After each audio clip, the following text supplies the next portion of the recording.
Good evening, Razorback fans. Welcome to another episode of Hog Top Podcast, live from the Sterling Soap and Roastery Studios, part of the Believe and Buzz Radio Network, where you can hear us each week on 106.7 Buzz 2 in Central Arkansas. All live shows are presented to you by Arkansas Brewing Company in downtown Ozark. I am Porter Hayes, and alongside me, as always, is Adam Hall. And on tonight's show, we'll give a recap of the weekend for Razorback Sports. And then at 6:35, we'll have Joe Stoute from the USSSA Arkansas softball. They're having their big autism awareness softball tournament in Jacksonville. So we'll bring him on to talk about the game, pros playing. It's a big nationwide event, so looking forward to that. But start things off. Adam, it was a really good weekend for Razorback Athletics. Pretty much a perfect weekend as baseball team goes 3-0 against Xavier. Winning 5-2, 7-6, and then 11-0. And then Arkansas softball went 5-0 on the weekend. Let's pull up there. Where are they at? Oh, I had gymnastics and totally skipped over the softball. Let me pull their schedule up real quick. They went 5-0 against SEMO Northwestern, 6-0, 6-0, 7-0. 16-2 and then 9-8.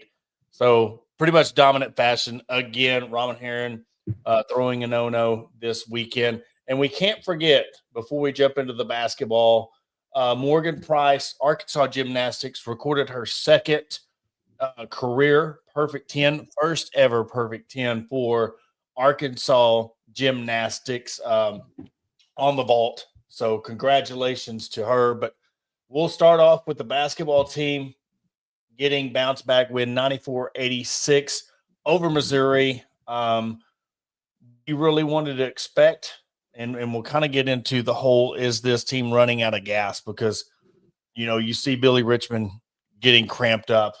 How much more does Darius Acuff have in the tank? And then, trying to get a center going. But Adam, what was your thoughts of the game this weekend? I thought it was overall a good game, bouncing back from, when I say bouncing back against or off the Alabama loss, that was a tough loss, but at the same time, it was nothing really to hang your head about. He played the number 25 team at home, who's much better team at home than they are on the road, which a lot of teams are that way. We saw in that Alabama game what happens when you only have, 4 guys that can score. Yeah. And then 4 guys get fouled out, and we don't necessarily have to get into all that. But no, for them to bounce back against Mizzou, and Mizzou matches up well. They're a good team. Do I think that they're a second weekend team of the NCAA tournament? No, I don't. But this was a game, you got 16 points from Malik Ewan, which we need to see more of. We only got 4 points in 12 minutes from Pringle, but then you still had Acuff with 20. You had Trevor Brazile with 12, Billy Richmond with 21, Malik Thomas with 14. And one thing I've noticed about Malik Thomas is he's kind of started this whole, I'm going to go get boards. I'm going to up my stats. And not just be a scorer. Yeah. He had 8 rebounds. He's had a 10 rebound game. He's had another 8 rebound game. He's kind of realizing hey, I need to get stats elsewhere. It's one of those things with him. I don't see him coming back next season. And that's nothing against Arkansas or anything like that. Malik Thomas and Darius Acuff both, I felt like, were one and dones. And so I feel like right now with Malik Thomas, he's getting outshined in the sense of scoring by Darius Acuff. So it's what else can I do to get stats on the board? And I feel like he's going after double-doubles every game, or he's trying to. So that's something that it's great to see, and it's great to see him aware of that. But this is going to be an issue that we're going to have come NCAA tournament time when you're playing games every other day, games every 2 to 3 days, when you are only running 7 players. I think that now you have to start looking at, can I get Elmer ready to go for the NCAA tournament to maybe at least get 10 to 15 minutes. We're not asking him to come in and score double-digit points. While that would be fantastic, I think that somebody with his size and his skill set, like, come in to get 6 to 10 boards, 4 points, whatever it may be. I think they're going to have to find somebody else off the bench to help out. Yeah. And when you are playing 32, 34, 36 minutes, you see with the stats, Malik Thomas, 36 minutes, almost 37 minutes. Darius Acuff, 35 minutes. Trevor Brazile, 32 minutes. Ewan, 31 minutes. You got Acuff walking around in the boot. Malik Thomas, he's getting to the point where he's starting to play more minutes. Billy Richmond's cramping up, and plus they play luckily they play Wednesday. I thought it was a Tuesday game. So good thing is they play a home game. You're not having to in turn travel to Texas A&M, but you really got to think, how much do they have left in the tank? How much are they trying to push down the finish line to get that top 4 seed in the SEC tournament and get on that 4 seed line for the national tournament? That's where we're looking at. The way I see it now is you got Texas A&M and Florida, and as the standings right now, Florida's 1, you're 3, A&M's 5. You got 2 very important games this week. I think if you split, you split this week, you get a good home win against A&M, you knock them down to 9-6 in league play, and you battle really hard against Florida. That's going to be a tough game. That's going to be a tough matchup, beating Florida in Gainesville. And I'm not saying just go wave the white flag, but you get through this week, and then you really start trying to tail back a little bit. But it's hard because if you drop one of the games, then you're sitting at 11-5. Well, you drop 2 games, now you're sitting at 11-7. I mean, you're right. The SEC is so tough. You look at between, let's just throw out Florida.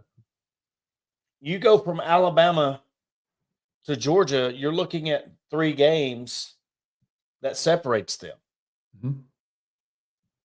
So they got themselves in a little bit of the pickle of they need other players to step up. You need other guys to really step up. So maybe Ewan stepping up and giving you 16 and 8, like you're saying, Malik Thomas giving you 14 and 8. We need somebody else to step up. I mean, outside of Richmond, Acuff, and Thomas, Brazile, and you have 2 more guys step up. That's what they need. That's what we've said all year long. If they can get that, I'm good with not having to feel like Acuff's got to score 30, 35 a game. And, this is prime comment. Acuff, unlike Darren Peterson, doesn't know the word can't or the phrase load management. And that's, it's going to take an act of God to keep Darius Acuff out of a game. And that's one thing that's, I think, one of the most respectable things about him is him. He's not going to sit. He's not going to even think about it. You're going to have to physically keep him out of these games. But going into this week, the question was asked last night on HQ, would you, if you had to pick one, would you rather lose at home to Texas A&M and beat Florida in the swamp, or other way around? To me, it's 6 in one hand, half dozen in the other. You're still losing a game and winning a game. I think right now, where you're at right now, if I would have to choose, I would have to say the Florida game, just because you didn't beat Alabama, you didn't beat Kentucky. I think having that big game, and if you had to choose, it had everything to do. You could flip it, and I would still say the same thing. I say if I had to pick, it'd be the Florida game, because proving that, one, to the committee, or to the selection team, whatever, coming down the stretch, you end this on a win at Florida. You have Texas and at Missouri to end round out the season. You can win both of those games. It would give you a good resume builder. And you're talking about right there on the cusp of that 5-4 line. Which one would get you on that of the two? If you won, which one would get you a guaranteed 4 spot? If you were on the cusp, it took winning or losing one of those games. That Florida win at Florida would be huge in getting you that 4 seed. That's the only reason why I would, because you dropped the ball against Kentucky at home.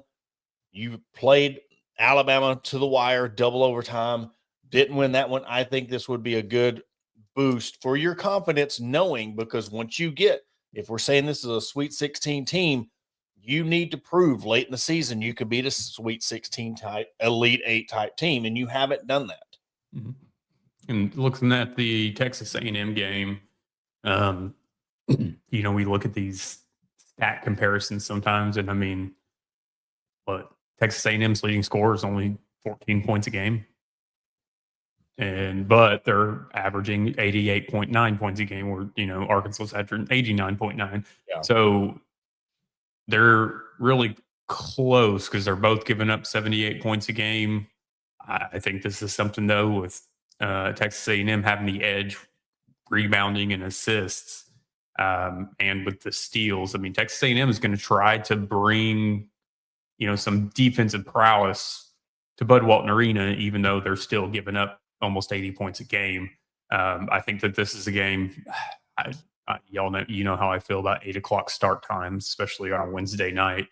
But no, this is another game that I feel like you're going to need Darius Acuff, Malik Thomas, Billy Richmond, and somebody else to step up in a big way in this game. Because here, I mean, you're looking at our schedule like we talked about. Home against Texas A&M, at Florida, home against Texas, at Missouri. You're in your final stretch before the SEC tournament. You don't need to win the SEC tournament. You're going to have teams like Kentucky, Missouri, whoever else fighting for their spots because of whatever slumps they're going on, whatever Mark Pope's whining about today. But it's one of those things. You're in this stretch. You've lost some games you shouldn't have. You've won some games you should have. I mean, you've done what you needed to do for the most part up until this point. It's how can you finish the regular season? Yeah, and for that reason, I'm very okay with an 8 p.m. 7:30 game, because that gives you time to get to the spot, get to Florida, get Acuff hydrated, get him settled in. You're not rushing down there for an 11 o'clock start, 2:30 start. This point, these last 4 games, because the headspace that Acuff is in, he is going to be going on one leg if he has to. That's just his mentality. But you still have to look at the health and the betterment of the team. Of you still have the most important part of the season ahead of you. You have NCAA tournament. So you look at that game at Florida at 7:30. It's going to be a hostile environment. You got to make sure he is hydrated. You got to make sure he is, pretty much in one of those boots, legs, massage, whatever, cold tub. You got to throw the kitchen sink at him as his recovery. And I think these next 3 games with 8 o'clock, 7, 6 o'clock, and 2 of those being at home is going to be very beneficial to Acuff and his recovery. And then we can even throw Billy Richmond. He's starting to feel those effects of playing 30, 35 minutes. Having these guys in these treatment rooms and having these late starts, using whatever resources you have to make sure they're 100% or closest to 100% as you can get them, is going to be vital, getting them to the SEC tournament. And then from there, if you want to do a one and done in the SEC tournament, you finish these last 4 games, solidify a 4 or 5 seed, do what you can, bow out in the SEC tournament, and then make a run for a national championship. Mm-hmm. I mean, we've talked about they're going to have to put more than 4 wins together in this. I'm looking to see right quick. Texas A&M, they're quad. They're right on the cusp of being outside of quad one, so they're still quad one. I was just looking to see if that did happen, but like Transplant Texan said down here, it would be tough to go into Florida after a home loss. Yeah, against Texas A&M. So it definitely put Billy Richmond on cramp management protocol. This is where they've got to invest whatever they can in their potassium and electrolytes and everything else. Get these guys ready to go because they think I know that a lot of these guys are used to it. Especially with circuit ball and whatnot, that they're used to playing in the summers and everything, running 5-6 games on a weekend. But this is in something that they're still going to have to adjust to. Yeah. And that's the thing. You got two very key important games. I mean, the last four are very important, but A&M Florida would go a long way. If you can sweep this week, take care of business against A&M, and then pull off the upset at Florida, that would set this team up to where the following week you can kind of worry about resting, worry about, yes, you want to win, but if you got to sit a cuff, if you've got to put your foot down. I think right now there's still hesitation of we can't afford to lose a game. I think if you sweep the week and you kind of give yourself some cushion, you can afford to lose one of the games next week. You can afford to sit him one game, let him rest up, because the importance of what's ahead. Getting one or two games, get the rhythm. I know a lot of people say, go one and done in the SEC tournament, but it still goes to the psyche of you're used to playing and then you shut it down. Do you get rusty? That is the catch-22 scenario you get yourself into when you go down that road. So keep them healthy, but got to have guys step up. I don't understand where Ewan's been. Not Ewan, Pringle's been. It's almost like I know a lot of people are talking about Pringle saying, hey, man, Ewan's doing better than me. Give him my spot. But something about that don't sit right with me because they're getting paid now. It's different ball game of are you just saying that because you got your money and you're content with just sitting there when we really need you? It's not like we got 10 guys and, hey, Ewan's just playing better than me. Let him have my spot. This ain't Rudy where you give up your jersey for. We need every bit of Nick Pringle to give us more than 11 minutes or more than 12 minutes, because you split that and you give each one of them 15 minutes and they're both giving you 8 points, 8 boards or whatever, in between the two giving you 15 and 10. Mm-hmm. That right there could be the difference between a Sweet 16 and Elite 8 team and further. If we could get Pringle to get that mentality of I want to be out there. But I don't know if I'm in the minority. I don't know. I haven't really heard much about this whole Pringle situation, but it just doesn't sit right with me, him saying that this late in the season. You've had all season to sit there and rest. You've had all season to sit there when the team needs you the most. No one knocks us out. No one A-Cup is giving it his all. You should be up there with them. 100%. And I'm just going back because I started pondering about the SEC tournament. Arkansas is at a situation right now. I mean, you could feasibly, not have to play until the Friday's games. Yeah. Get to sit the first and second round. I think that would be ideal for them. Oh yeah, double bye. Yeah, yeah. Because if you're in the top 4, you'll get the double. If you're sitting at 5 or 6, 7, and 8, then you would play on Thursday. But yeah, if you can get in that top 4, get the double bye, not have to play till Friday. Because I just kind of look at it like go in and win a game or two, but don't think that you have to leave everything out on the court in the SEC tournament because you don't need to. Would it be awesome to win it? Yes, but at the same time, just to add to the to what your season is and has been. Arkansas was at a 9 seed in the SEC tournament last year. You beat South Carolina in the first round. You lost to Ole Miss in the second round. That was enough. They didn't need any more. And I'm in that same boat now. You don't need to do something that could potentially be detrimental to any of your players before the NCAA tournament. Yeah. Because right here, we'll look at it. You said 4 seed. Yeah, if you had the 4 seed, you play Friday at 3:30. Yeah. I mean, that is ideal. So if you think about you all right, these next 2 games, give it all you got. Go in there and shock the world, beat Florida, get that game that you let slip away from you, the Kentucky game, and you get to rest until Friday at 3:30 against the 5 seed, the winner of the 5 seed, and the winner of the 12-13 game. So, and what's this? Let's see standings right now. Let me see if they. I've got them right here. Who's the 5 spot? Texas A&M of all. Yeah. So you would play Texas A&M or the Texas A&M and the winner of Mississippi State, Oklahoma, if it ended right now. So more likely you'd get a rematch with A&M. So, and if you didn't, hey, cool. Play hard. Get them going emotions. You got a week off. You did enough. These next 2 games you sweep. I think that would solidify a 4 seed.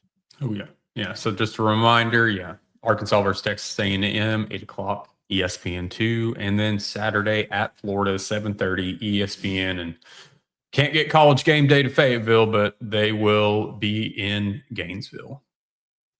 Yeah. Hey, we'll see. I mean, it's again, and we didn't even talk about Boogie Flan. What's that going to be like? Is that even a thought? And that's the thing is, I would hope that it wouldn't be a thought. It'd be something for bulletin board material, something that we would think about. But I think the importance of where we are right now in the season, I think that's something you can't even think about is going in there and getting a win on the road would carry so much momentum going into the last regular season week.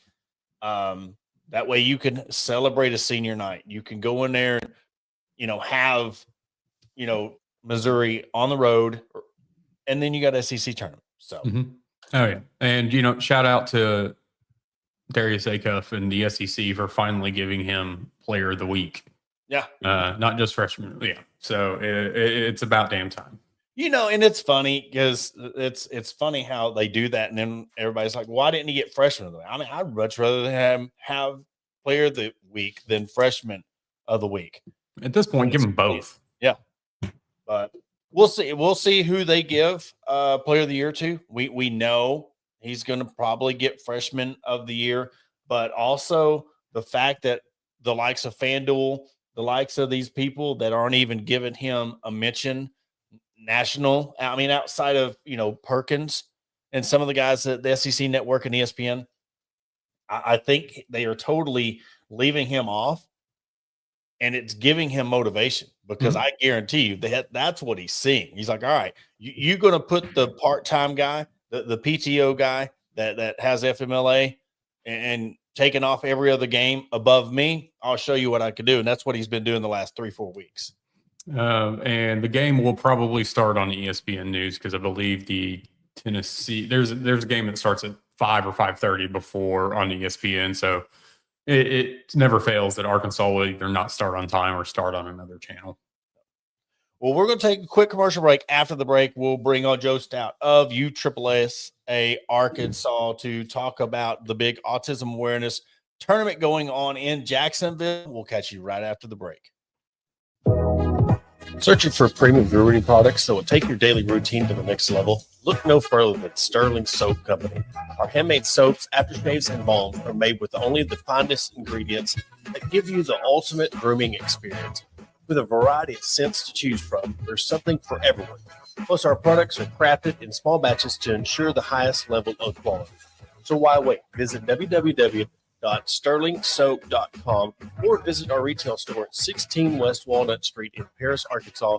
Shop our collection and discover the difference for yourself. Upgrade your grooming routine with Sterling Soap Company. Are you looking for a place to grab a cold drink and some delicious food? Look no further than Arkansas Brewing Company, Located at 201 South First Street in beautiful downtown Ozark, our establishment offers a wide selection of craft beers and tasty eats. But what sets us apart is our welcoming atmosphere and friendly staff. At Arkansas Brewing Company, you'll always feel like part of the family. So visit Destiny and Christopher Brockett and staff today and see for yourself what makes us the go-to spot for locals and visitors alike. Arkansas Brewing Company, come for the drinks and stay for the friends. Attention DIYers and home improvement enthusiasts. Are you searching for the right tools and the supplies to tackle your next project? Look no further than Mentor's Hardware Store. With locations in Ozark, Alma, and Clarksville, our vast selection of hardware and building materials is sure to have everything you need. Whether you're fixing a leaky faucet or building a new deck, plus our knowledgeable staff is always on hand to offer expert advice and guidance. And with our competitive prices and convenient online ordering, Mentor's Hardware Store is your one-stop shop for all your DIY needs. Visit us today and let's build something amazing together. Are you looking to take your career to the next level? Look no further than ATU Ozark Campus. As a 2-year satellite campus of Arkansas Tech University, we're dedicated to a quality workforce education, industry partnerships for in-demand jobs, and tailored paths for success. Our programs are led by industry professionals. Whether it's a certificate or you're aiming for a graduate degree, ATU Ozark has you covered. Visit our website at www.atu.edu/Ozark or contact us at 479-667-2117. Your future begins here. Welcome to Ozark Area Chamber of Commerce, where our mission is simple: encourage, promote, and aid an enduring environment of shared economic opportunity and civic development for the Ozark, Arkansas area. Whether you're a local business owner or a resident, we've got something for you. Shop our unique local businesses, explore the beauty of Ozark, and savor local flavors and find cozy accommodations. Join us in building a stronger community. And to learn more, contact us at 479-667-2525. Remember, together we thrive. And want to welcome you back to the Hog Talk podcast. We are now joined by Joe Stoute. I hope I'm saying that last name. I hope I'm not butchering that last name. It's close enough. U-Trip. Talk to you when we the Arkansas Challenge Cup in Arkansas. Team Arkansas won the C Cup challenge. Got a bunch of buddies that play Team JPS, a bunch of Ozark guys, and then you told me about this autism awareness a tournament going on in Jacksonville this weekend, and it's close to my heart having a son with autism. It's really cool to see, all the good things that people are doing for autism awareness and everything around the state of Arkansas. So I really appreciate you coming on. Well, thank y'all for having me. I'm super excited about being on here and and for the tournament coming up. It's really cool what we do for this.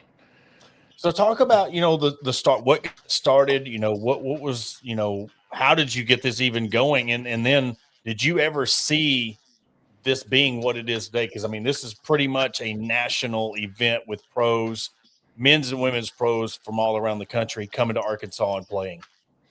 How it started was just like a normal benefit tournament that we normally do. Like, we find an organization or, somebody goes through something through life and we try to help out.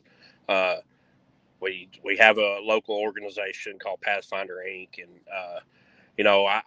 the first year I did it, it was just a normal benefit tournament.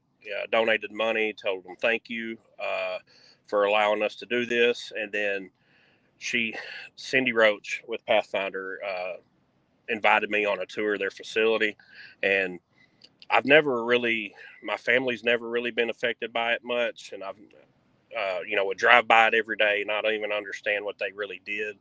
And, when I went on that tour of their facilities, it blew me away. All the stuff that they do, they just, anywhere from toddlers to adults, they're just, pouring into these people within the community just on, being able to function, normally, just live normal lives. And the things that they do and the programs that they have are really cool. And I'm just glad to be a part of it. And then, once I went on that tour of their facility, we just me and some other guys, Adam Usry, Levi Cheatwood, Ken Hawk, Matt Carney, we all got together and just brainstormed on what we could do that would be just something really cool that, to try to make the experience great, but also how to grow this tournament into something that it should be. And here we are. I mean, there's no way I would have ever thought we would be where we're at right now with this at all. What's y'all's timeline for, so you have this tournament that's coming up, preparation for the next year? Like, when does all the timeline begin for y'all's preparation?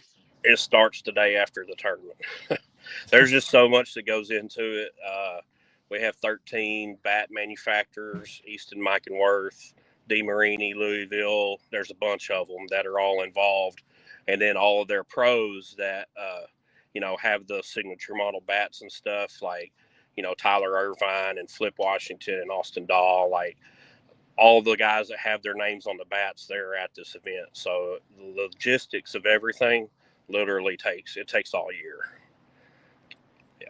So talk about some of the events you got going on. You told me, Saturday's the big day where, you let the pros come in and play against the team, and just talk about everything shutting down and just getting as many people out there to watch this game and what that means, the joy of people being able to witness this and take part in it. I mean, of course, the pros, we're all, competitive. We're all competitors. And for them to kind of shut that off for an hour and really take that in, I'm sure that is something that is really, really awesome to experience. This year, to really kick off the whole tournament, we've introduced, and Kylie Studioso used to play softball at UCA. She's from Washington, and she did like training and stuff out of the field house in Conway. So she wanted to offer youth inclusion camp, sports camp, and that's going to be starting off. That'll actually be on Thursday. Anybody that wants to be a part of it, 8 and above on ages, we want to be able to include anybody that wants to be a part of learning sports. So got a lot of really cool people that are going to be on staff with that. Play RX out of Maumelle with Sarah Clark. She's assisting with it. Right now we have about 30 campers for that. So it's going to be a good turnout. We'll probably get another 10 or so, so that's going to be really cool. David's Burgers is helping out with that. But the Saturday at 2:00 is the centerpiece of what we do. And, we shut all the tournament down. We shut everything down to go support the Pathfinder athletes. It's the clients that are within their organization that are playing softball with the pros. And it's really cool. I didn't realize what we had until last year on that. It's just different from any event I've ever been a part of.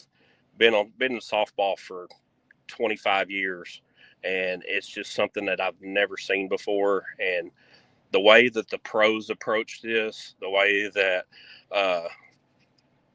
the athletes, they love it. They look forward to it all year. The parents of the athletes, we'll go talk to them and stuff, and like that, they are just happy to have somebody there cheering their kids on, because most of the time they're having to support everybody else. And it's just really cool for them to be, the show. And, on top of the donation part, what we really worked hard at doing was so it kind of blacked out there for a minute. The one thing that we've really worked hard at is including them into the event, not only just, giving them money to go towards, what the money goes to. So it's really cool to have them to be, the main piece of the whole tournament. What are some? Go ahead. No, I was just going to say what some of the struggles. I imagine early on there were some more struggles than maybe now that things have kind of gotten rolling. But early on, what struggles did y'all have to gain sight from, whether it's sponsors or people just to know and hear about y'all? Sponsors, it kind of sold itself once we started going the direction we started going. We have some great sponsors that are involved in this event. The biggest struggle I would say was just jumping in with 2 feet and doing it, because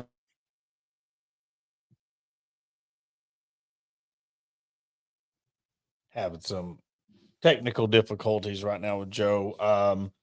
But for those, he was his main point when we'll talk before he comes back on is, you know, they have it there. You back with us now? You there? No. But they're I lost really y'all for a wanting minute. I to had somebody calling yeah, me. you're good. You're good. I was just Uh, talking about, you know, getting people down there. You're talking about the game and getting people down there to turn out for it, you know, and getting everybody to come out for it. Yeah. Going back to the struggles, I think the biggest thing that we struggled with was safety. Uh, we wanted the Pathfinder class to be safe. We wanted to make sure we were creating a safe space for them. And really the biggest thing was just jumping in and doing it, And I will say the one thing that has been the most rewarding is just jumping in and doing it. Because, I mean, everybody involved is amazing. It's amazing. And we're wrapping up. So, be a part of What in the world? donate, you know, just kind of give some people some ideas on where to go to watch this and how they can kind of help the cause.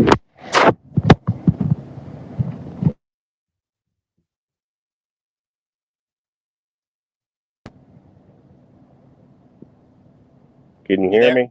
Yeah. Did you hear my question? I can't hear anything on y'all, Okay. man. All right. We're having a little bit of difficulties again, but see, can you hear me now? No. Let me see if we can bring him back in. Can you hear us now, Joe? Hello? Nope. All right.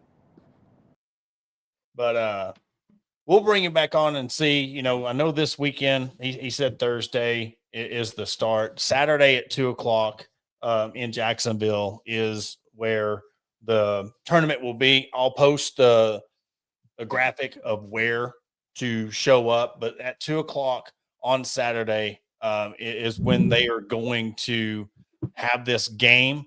It's a really cool event. I was going to try to go down there and take part in it because, again, having that personal touch to it, close to home. I mean, it's one of those that for a good cause. Definitely. And I mean, it's one of those that even if you don't have somebody close to you or somebody that you've been around, whatever, just go out and support them. I mean, that's all they're looking for right now is just to have the fun. I mean, I'm sure a hyped crowd would do wonders for them. Oh yeah, I'm gonna try to bring you back on the C. See, can you hear us now? No.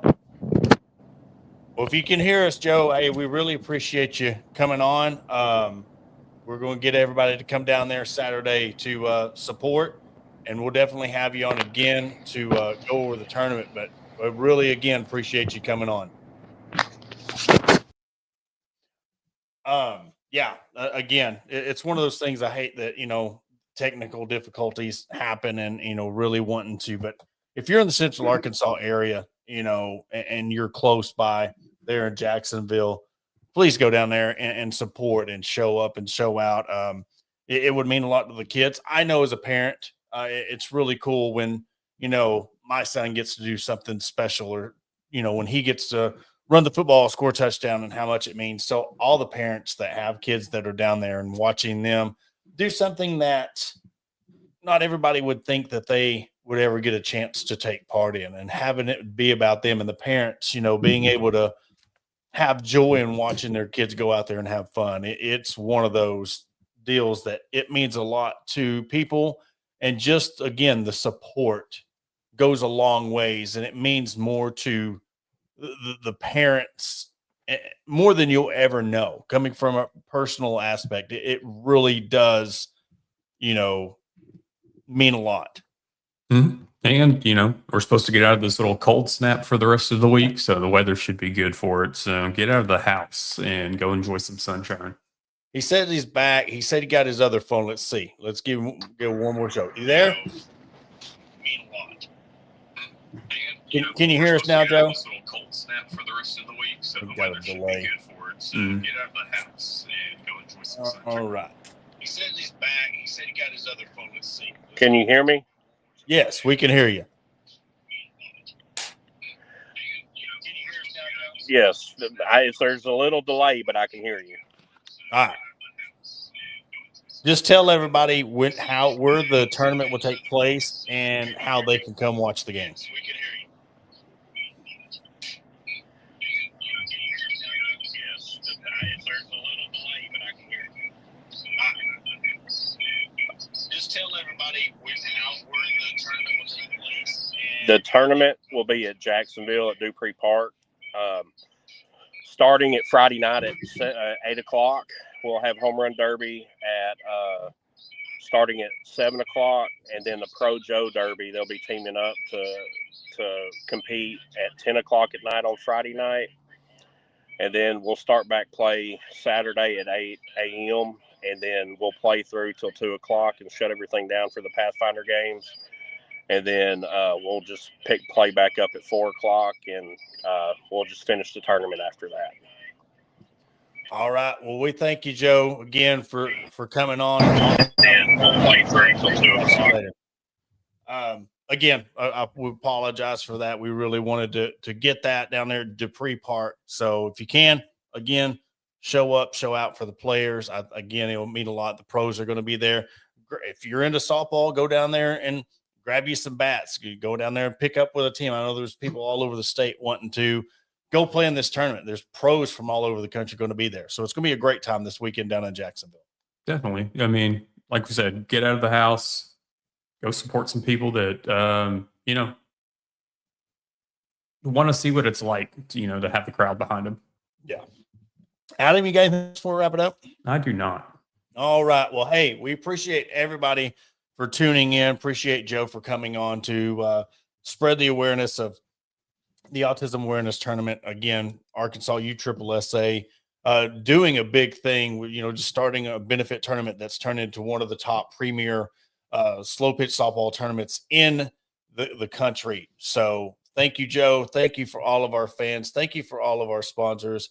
And that will do it for this episode of the Hog Talk Podcast. For Adam Hall, I'm Porter Hayes, and we will catch you on Thursday.